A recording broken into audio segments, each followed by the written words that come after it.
Love is our true divine nature, and our heart serves as the intersection of the spiritual and physical, connecting our soul with our body as the conduit for anchoring our divinity onto the earth plane. Embodying our divinity is the key to our ascension and to manifesting our highest destiny in this life. The teachings of the heart are alchemy. Join spiritual mentor and channel Jennifer Spohr each week on a sacred journey to lift the veil to remembering your divinity and meet other beautiful souls who are living the path of the awakened heart. Hello, everyone. I am absolutely excited to welcome as a guest to the show today, Kerri Hummingbird.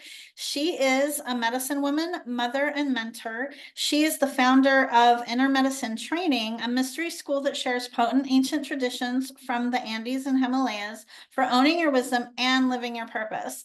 Kerri is also a #1 international best-selling author and the most amazing and lovely host of the Soul Nectar Show, a wonderful podcast that I recently had the honor of personally guesting on. So I'm exceptionally excited to share her with all of you today. So welcome, Kerri.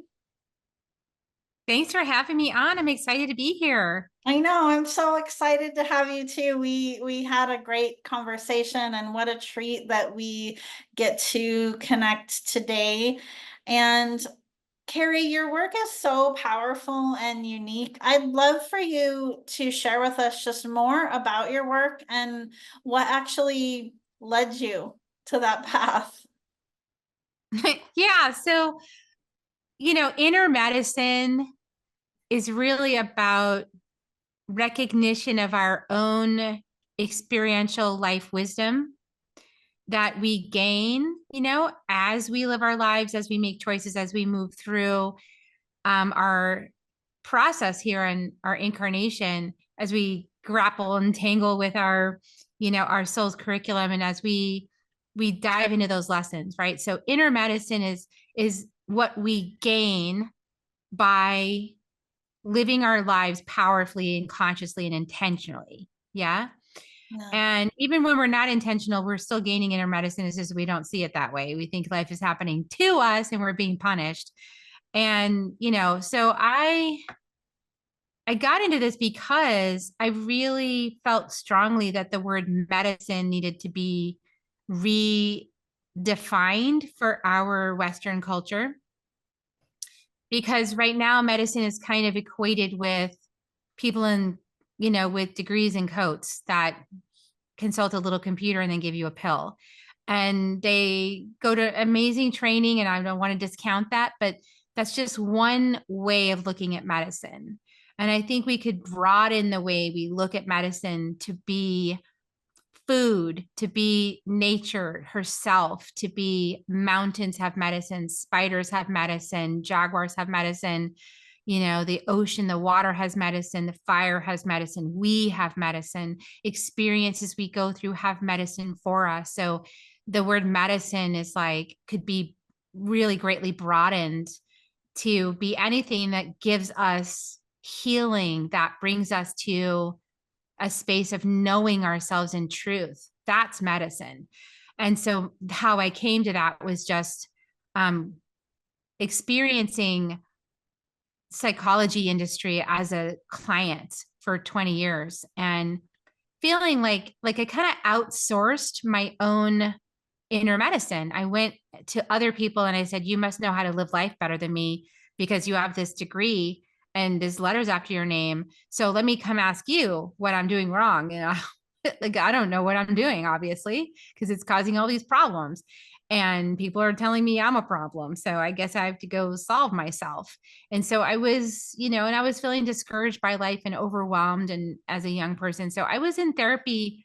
I started my initial foray into therapy when I was a teenager because I got very dramatic and upset as an empath, and I was on a huge emotional wave. And in that moment, I took a bottle of pills and Tylenol with codeine or something like that. And my parents had to rush me to the hospital and have my stomach pumped. And so then they went, you need to see a therapist, which I did at the time. Absolutely. I needed support, right? I needed a targeted intervention to support me in making better choices when I was having an emotional wave. I needed somebody to coach me on that. Like, how do I not take drastic reactive things when I'm uncomfortable or when I'm sad or depressed?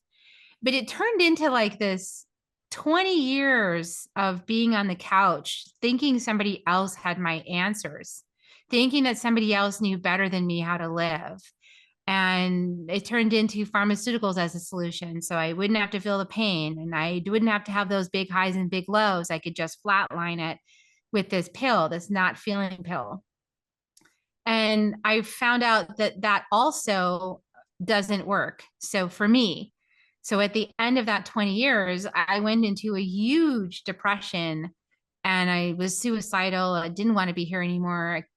I was taking actions that were really hurtful to my partner and to my family because I couldn't feel myself. I was on these pills that were cutting off my feelings. So my mind was running the total show. And I was really also going through that midlife crisis.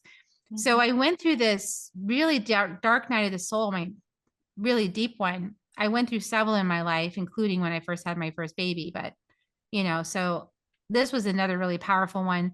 And I just chose at the end of this, no more. Like, I went to an Ivy League college. I graduated cum laude. I am smart. I am a smart woman. If I have tried this for 20 years and I still want to kill myself, it is not the solution for me. Like, I need another solution. I'm leaving this whole mess. So I left the marriage. I left the psychotherapy. Within 6 months, I left the pills.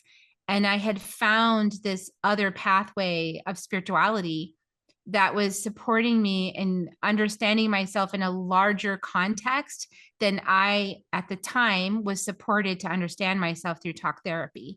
So, I was moving outside of identity as a mind and a body into, oh, I'm a spirit. I am timeless. I have this energy body. I have emotional body. I have a mental body. I have a physical body. I have all these bodies. I didn't know that when I was in psychotherapy, right? So I think the industry's changed quite a bit over the last since I left it. But this was my experience. And so I sought alternative routes to feeling good in my body, feeling good about my life, and consulting my own guidance, my own inner guidance system, and building my own inner medicine. So that's the short story of like how I came to be what I am today. And I definitely did not ever think I was going to be this. It was not even on the charts. Like, spiritual teacher, what? Sage, what? Like, no. I wanted to write books and I wanted to do paintings, but like, this was never in the cards. I had no idea this was waiting in the wings for me. It worked out in a much more magical way than what you could have imagined, for sure. Wow, a lot of what you're sharing I resonate so deeply with. It's interesting because we have a lot of similarities on our Cool. on our personal journey. Yeah, it's so fascinating because we live in a society where there is just so much deeply embedded programming um, that encourages us, right, to conform and to look outside of ourselves for the answers. And, on one hand, you're taught that the doctor and seeking therapy and that all these things are supposed to make you feel better, but the constructs with which they all operate in actually promote the opposite. They promote separation consciousness, right? So no wonder, I've experienced something similar on my own personal journey as well. No wonder you would be, trying, for so long and then still just not ultimately feel any better because you're continuing down this path, right, of pursuing something that's separate from you. And so, if you think about it, it makes sense, right? It's like, what's going to happen? You're going to continue to be on this hamster wheel of essentially, like running in place and never really feeling better. I feel like our Western medical model, in some ways is helpful. I mean, it's good for like if you break an arm and you have to get a cast put on or something, but medications and band-aid solutions, right, to what are really spiritual challenges that we're experiencing. Um, Band-aid solutions, medications are promoted, well over really often what's the core of the issue, which is something that's happening with us spiritually. And like you said, all of those body systems, that's what ascension and growth is about, is bringing all of those aspects of you into harmony and into balance. So thank you for doing this work, even though you thought you would never be I had no doing idea. it. And the thing is about the spiritual path is that, as you know, it gives us access to information outside the box.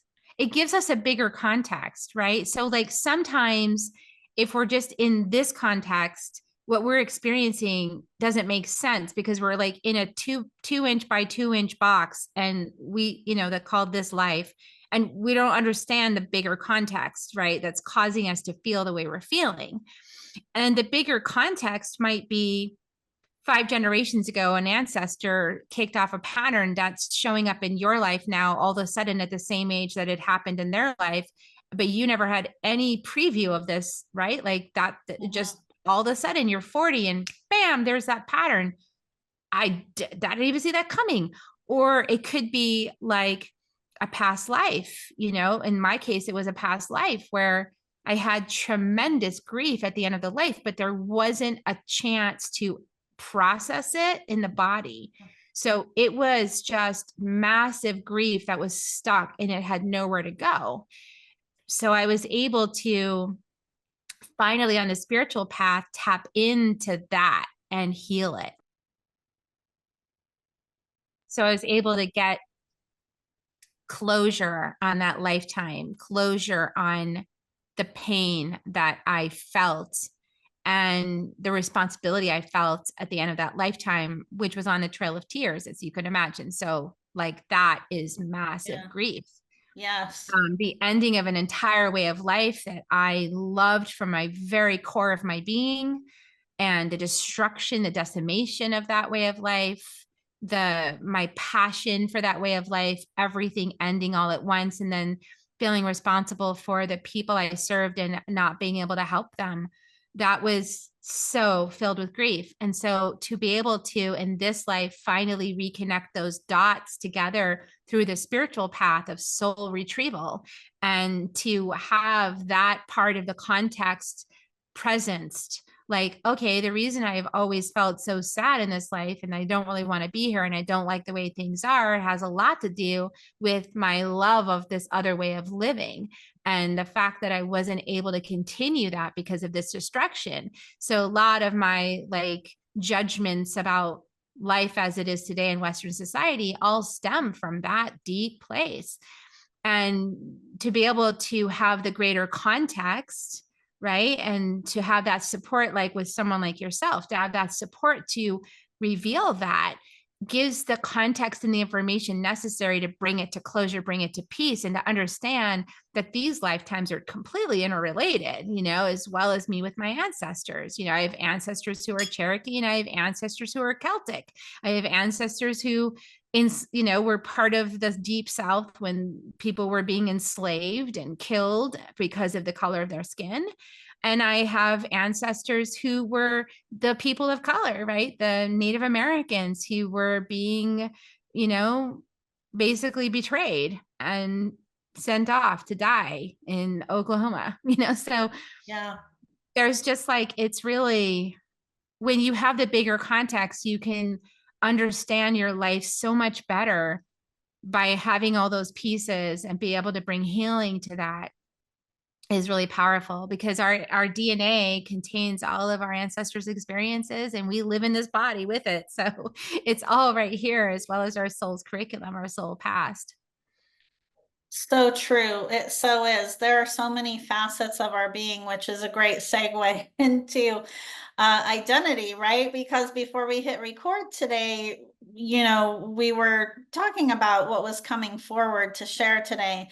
And all of what you're sharing here is all part of us, right? Part of our identity, part of discovering that we're multi-dimensional beings, and even barely, in my opinion, barely even scratching the surface of that, right? Because we've lived thousands of different lives, if not more than that, like who knows how many. I'd love for you to share with us more of what's coming forward for you around identity. Yeah. So of course it's a progression of realization. And so in my own journey, I only thought that I was the one alive right now. So in this body, Kerri. And I've had many different last names. So that part wasn't as important to me, but because I had 3 stepfathers and, anyway, got married. So, but Kerri in the body, it was my identity. Right. And then that identity evolved through my life as I went through different initiations. So as I became a mother, that was Kerri the mother, right? As well as I was pursuing my passion for art, it was Kerri the artist. So like in just the limited sense of like the 3D life, we could have many roles and many identities that might not all be compatible with each other. And but yet we're putting on that mask, or we're putting on that cloak, or that 3 letters after our name, whatever the thing is. And we're like, this is who I am, right? And so for a long time, our identity is driven by the labels, or the passions, or the roles, or whatever it is that we're doing in our life, the wife, the good daughter, the person in the community, whatever those things are. And in my journey, identity became really important because of the 20 years I sat on the couch. And then particularly the diagnosis part, right? Because the diagnosis that I got was not the best diagnosis, it was one that's very challenging. And so when I was living according to my identity, got hooked into this diagnosis construct, then that construct had all of these negative ideas all tied up within it, all of these unworthy, unlovable, all of these qualities that were tied up and associated with this label that then became my identity for a while. So when I went through my medicine journey, when I went through my spiritual journey, one of the things I grappled with at the beginning of that journey for those first several years was detaching myself from identification with this construct, with this label that was there purportedly to identify what was like wrong or broken with me so that I could heal from it. But actually what it did was help me identify as wrong or broken or bad. So like, I don't think it works, in my opinion. So I had to re-identify myself through the medicine journey and through the mythic story. And this was one of the tools I got from one of my first teachers, Alberto Villaldo, was he said, you get to write your own mythic story. So when you show up, you're handed a book of fate, and that book is all written. So you can follow the book of fate and just live that fate, and you'll have a life experience. There's nothing wrong with that. Yeah. But if something in you wants something more, then you work with the book of destiny. Right. And in order to work with the book of destiny, it's not, Kerri in the body that is making the book of destiny happen. It's the soul that created Kerri in the body that is making the book of destiny happen. So the only way that book of destiny is going to happen is by releasing all these limiting ideas of self, that we use to constrict our power, or to hide, to pretend we're not as powerful as we are, or to, sort of like hide our light in a bushel, so to speak. these are all phrases that our ancestors have used because this problem's been around for a while. And there's been a knowing that there's actually more to this conversation and that we've been avoiding it. And so now we're at the time of the Great Awakening. There's really no avoiding this conversation anymore. It's like our identity is our essence. That's identity, the essence. And the essence puts on masks, different masks. The essence wants to try out what it's like to be a mom. The essence wants to try out what it's like to be an artist. The essence wants to try out what it's like. What is it like to think I'm totally broken and can't beyond repair and I have this diagnosis for the rest of my life and take pills every single day? I only tried that on for a while. I don't like that. I'm going to take that one off. Okay, go over here. The essence has the ability to move fluidly between different masks is shape-shifting in a way, because the essence is not any of those masks or roles or names or relationships. The essence is the creator. It's the creator energy. It's the producer of the film. It's the director, the producer, the casting agent, the wardrobe designer. It's like all of it. And so this being in the vessel, and I'm now calling the vessel has an operating system and it's on automatic for a while, right? Through your life, it's just on automatic, it's on autopilot. But at some point, whenever your soul's ready, if this is part of your soul's opportunity in this lifetime, you can actually take manual control of that vessel, right? And then you can make all kinds of changes. Well, yes. And in the context of this conversation, I'm connecting, our ability to control it with our free will, right? Because we really can't control anything else other We than, can control our choices. yes, we get to control how we choose, and we create a lot of our circumstances. We influence a lot of them, but we ultimately still don't control the outcomes of our circumstances either. I'd love, actually, I believe, that free will greatly influences our journey here and either our use or misuse of it, right? What is your take on navigating free will in the highest aligned way? Yeah, good question. What I would say is that it's actually, no matter what choice we make, we are learning. As long as we learn from that choice, then we're in right relationship. So sometimes we try to not make a choice in order to avoid a repercussion, right? Because we're afraid of making a choice. And that's actually where most people are, is actually just being afraid to make a choice. Because we could endlessly analyze the ripple effects of our choices, which is what you're talking about, free will. Yes, we have free will to make choices. And those of us who are awake to that also feel this sense of dread or fear because we know that any choice we make is going to have ripple effects. So a lot of times the overanalysis is tied up in wanting to kind of predict potential outcomes for different choices so as not to make a bad choice. But what I keep getting the message from my higher guide, from my inner knowing, is that there's really no bad choices. What there is opportunities to learn and grow. And so when we're making choices, it's asking the question, where am I making that choice from? And sometimes we're making a choice from a lower vibrational space. Like I'll just admit, last night I had wine. So I had a glass of wine last night. I love wine and I just love tasting wine. Okay. So it's like gosh, I became so good in Sonoma at like rolling it over my tongue and tasting and discerning all the flavors, right?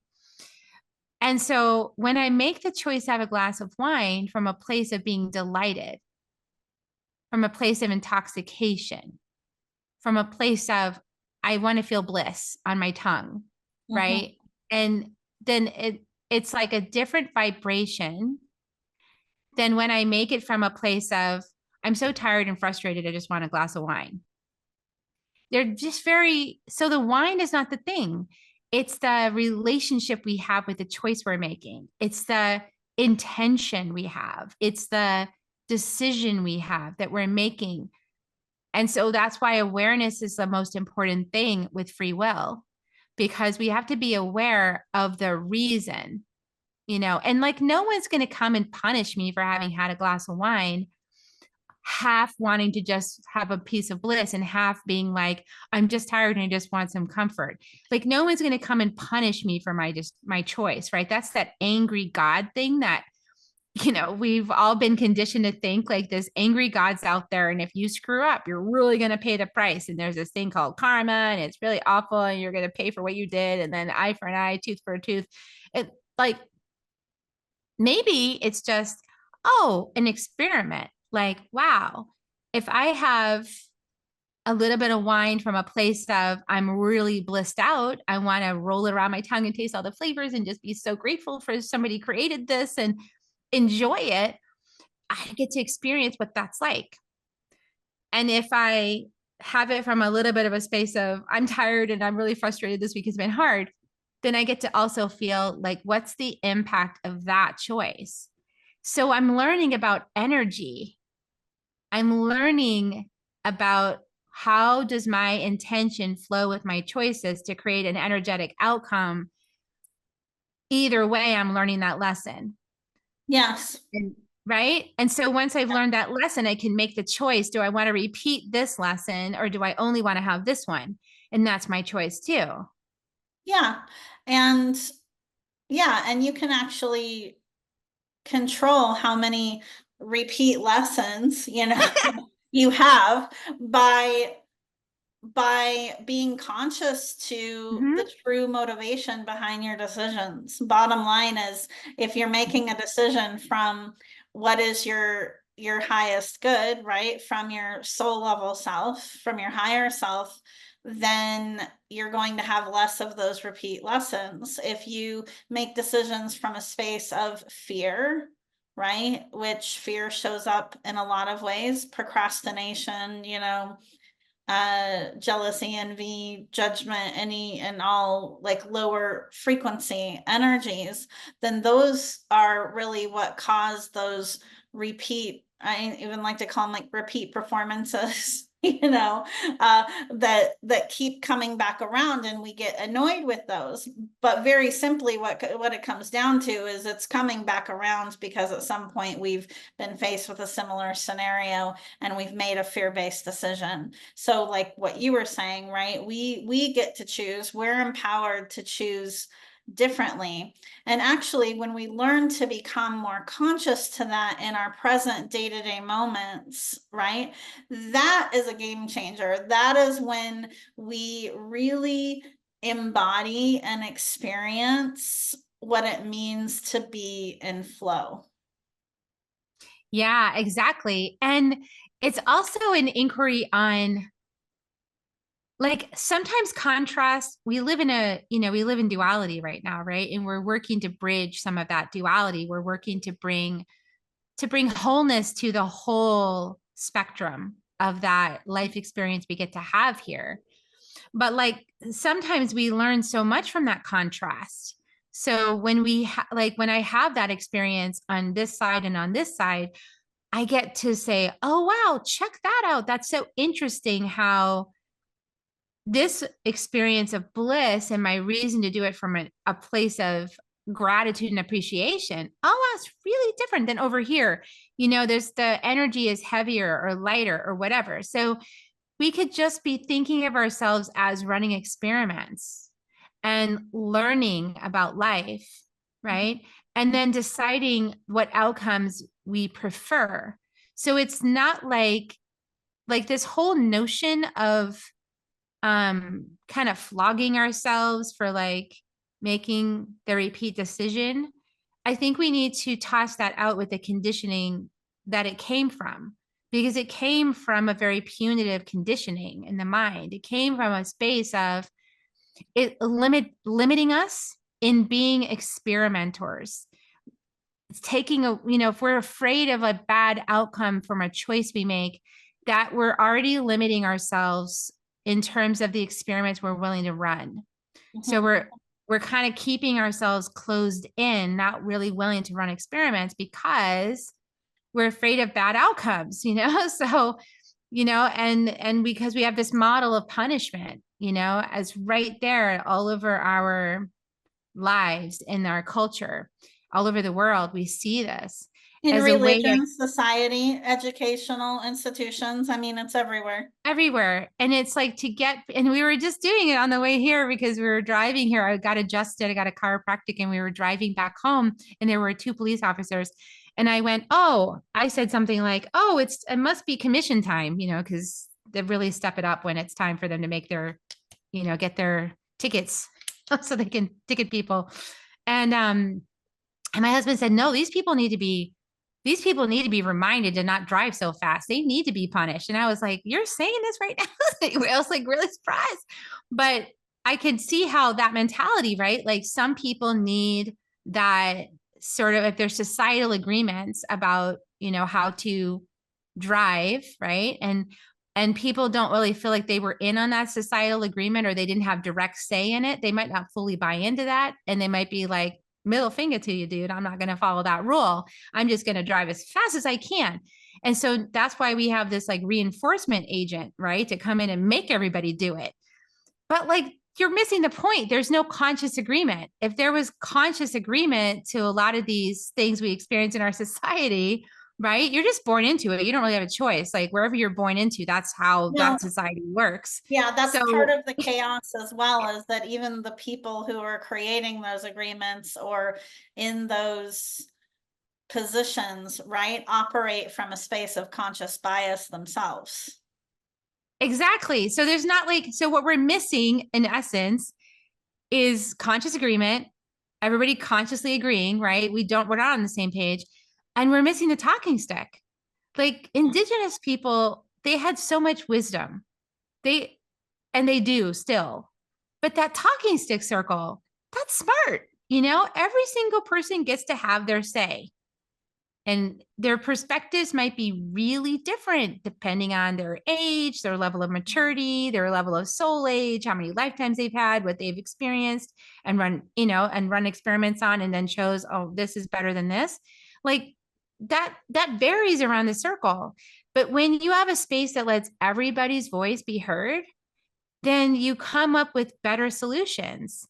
And our society operates too quickly to allow that to happen, and like people are not involved in their community. They're just, it's all decentralized. It's out there, like the government's doing it. And so people don't really feel like they're part of it. And I think that's why we have this, if you're not really part of an agreement, if your voice isn't being heard or considered, then do you really feel ownership of it, or do you feel like I don't have to do that? I don't if nobody's watching me, as long as I'm not going to get caught, I can just go do what I want, Well, you and then know? a lot of people reach a place of complacency and they abdicate responsibility. Exactly, to the lab coats, to the Yes. exactly. Which is the last thing actually that we want to do. And quite frankly, it's opposite of how we're created, right? We're wired for creation and expansion and interconnectedness. And we're all at different stages of that journey though. We talked about like identity is part of, there's a progression, right? Where we take on different identities and we're aware of that. Like there's a progression in life of that. And when we get to the place where we're aware that we're a soul having a human experience, Mhm. it opens up all of this other awareness about the state of our consciousness, for example. Because if we're no longer identifying as the temporary human being that's alive right now, as like my only identity is Kerri, Mhm. if I realize myself as a larger context of a soul having multiple lifetimes, and this is one of them, in a series of lessons and lifetimes, right?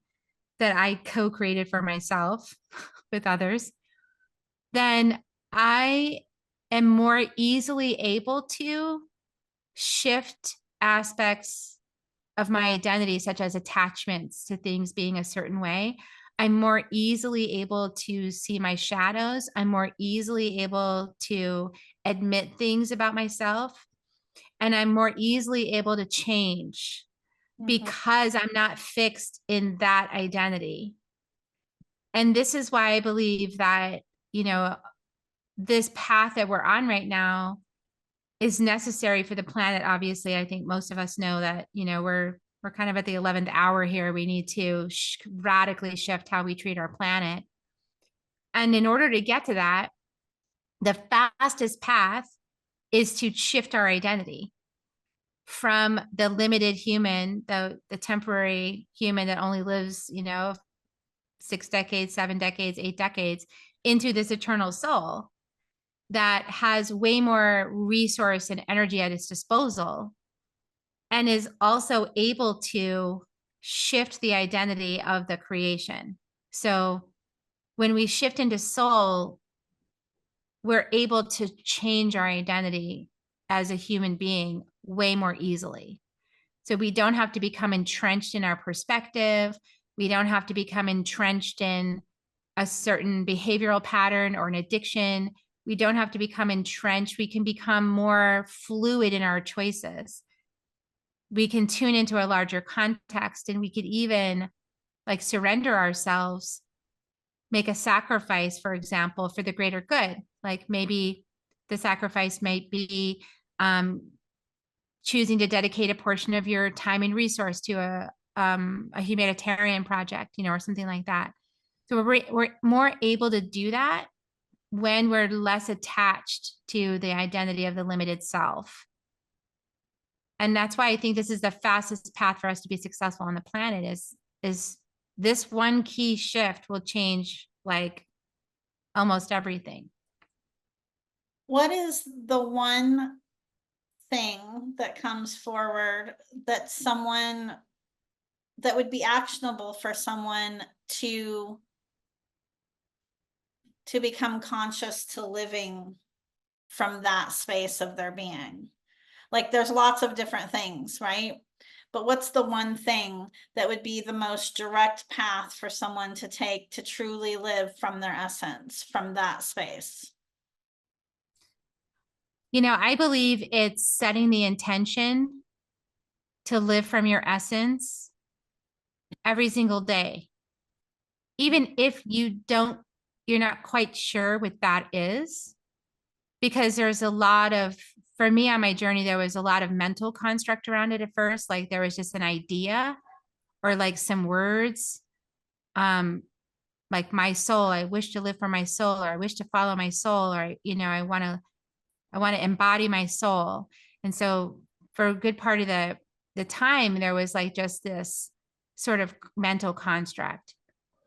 And we've got to be willing to set the intention. And then that is going to lead to synchronistic guidance, right? Yeah. That will give you a doorway to doing that.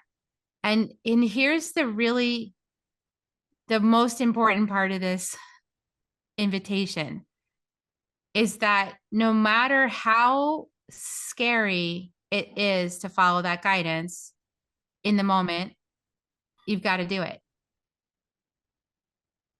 You got Yes. to lean into That the that discomfort. feeling scary, right? That's coming from a fear place, and that's coming from, you know, the human aspect of you. And listen, the human experience certainly serves a purpose. It serves many purposes. Actually, one of the things I talk about often in terms of discerning, right, is in the way that you're living, is understanding that making decisions primarily influenced by the human mind or from that space, right, will essentially keep you where you are, right? Because our that human aspect of us only knows what it knows, and it makes decisions based upon its own individual experiences and conditioning.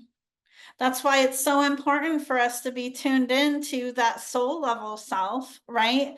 Because that's where our expansion gets unlocked, is from that space. To be able to transcend, we have to be able to tune into and live from that space. That's the other thing that I believe that we are just so challenged with as a collective, is that we live in this information distraction culture, right? And so there's lots of knowledge out there and lots of information, and there's a big difference between even knowing and intellectually understanding something versus actually living it.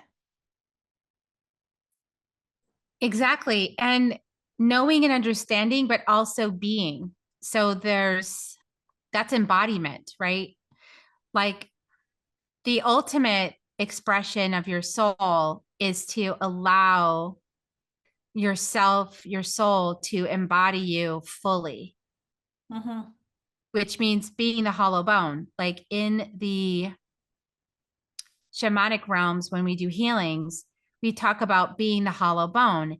In order to be the hollow bone of spirit, we have to whittle out all the marrow, right? All the content that makes us who we think we are. And then just be in the presence, the now, the moment as essence Yeah. inside the bone. And so when you start, if you're called to be a healer, you'll experience that. Like you'll experience the necessity, like as I know you do, Jennifer, of hollowing yourself out, of being a bone, of listening, like listening to spirit, being totally present and tuned in. And this is a way of releasing all that is not authentically your essence, that has been created to be experienced, but is not your essence. It's the experience of your essence is having, Yeah. but it's not your essence, right? So, like, then when you get good at doing that in healing sessions, you start to get good at doing that like all the time. Like, the goal is to do that just like that's just all the time, right? And so, It's a while also state of having being. fun, living, right? So, this Yeah. isn't like, there isn't a race to get to enlightenment or whatever you want to call it. There isn't a race, right? There's no race, but it is a journey, and it has its own timeline, and you can't force it, but you can invite it with daily practice. And so back to that, like you asked me, like, what's daily devotional practice? Intentionally speaking out loud the words, I welcome my soul to fully inhabit me, whatever your words are you want to use. And then whenever the guidance, and saying, please show me how, you Mhm. know, and then whatever the guidance is, like, do it and practice presence, like practice being with your discomfort, practice moving through it, practice being totally present in the moment, like you were intently running an experiment that you didn't know how it was going to go. And so you had to pay attention to everything, that level of presence, total listening. And then to do that as often as you can. And it might be just 1 minute a day for to start, but then you might be able to get to, like, you can do it for a whole 60 minutes, or then you might be able to do it for like a whole 4 hours. And then maybe you end up doing it for like a whole day without going to sleep. This is the work of mastery, right? I mean, this is what the masters have done. They just got really present all the time Yes. without falling asleep. Yeah. Absolutely. Yeah. I mean, and it takes practice. I mean, some of those sayings that are out there sound cliche, but they aren't cliche, they're truth, you know. Showing up consistently, being devoted, it's everything. It's a game changer, and as you said, it moves through different stages, much like a butterfly does, right? And, it feels like a task at first, and then it is a to-do, and then, and then you're starting to enjoy it, and then it eventually just becomes a part of who you are, and it happens naturally. Yeah. Yeah, and it's seamlessly. And then by then you're embodied and you don't even think about that question anymore because it's you. Yes, exactly. Like that question doesn't come up anymore because it's you. Harry, so much wisdom. I mean, could talk with you for days. Thank you so much for sharing all of your wisdom today. And I didn't even take the opportunity to speak with you about all of the amazing books that you've written, and we will have that information in the show notes for everybody to delve into as well. But for those who are interested in connecting further with you, where is the best place for them to go to do that? Yeah, absolutely. So you can go to my website, kerrihummingbird.com. That's KERRI, hummingbird.com. And if you want to get my inner medicine free meditation pack, which has like a bunch of cool meditations in there, grounding, shielding, discernment, what's mine, what's yours, that kind of stuff. You can go to kerrihummingbird.com/inner medicine, all one word, inner medicine, and you get that.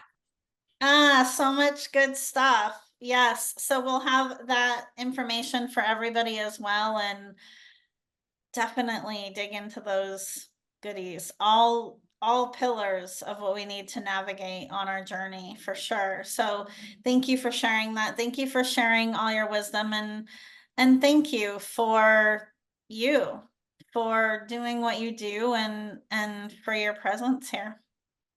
I'm so grateful we met. I just like so grateful.